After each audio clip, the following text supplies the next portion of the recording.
Welcome to the Slop Temple. We pray this video helps. In this video, I will explain how to cook Nilagang Baboy. First, gather your fresh ingredients.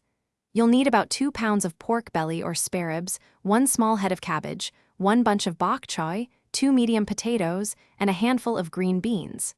Don't forget a teaspoon of whole peppercorns and a few tablespoons of fish sauce for that authentic flavor. Now, let's get that pork perfectly tender.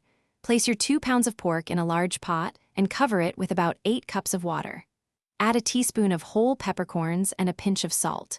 Bring it to a rolling boil, then reduce the heat to a gentle simmer. Let it cook for about 1 to 1.5 hours, or until the pork is fork tender. Remember to skim off any impurities that float to the top. With the pork tender, it's time to introduce our vibrant vegetables. First, add the 2 medium potatoes and the handful of green beans to the pot. Let them cook for about 10 minutes until they start to soften. Then, incorporate the 1 small head of cabbage, cooking for another 5 minutes. Finally, stir in the bunch of bok choy, letting it wilt for just 2 to 3 minutes to maintain its crispness. Almost there, now for the crucial step of seasoning. Add about 2 to 3 tablespoons of fish sauce to the soup, tasting and adjusting until it reaches your preferred savory balance.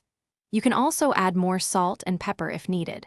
Once perfectly seasoned, ladle your delicious Nilagang Baboy into bowls.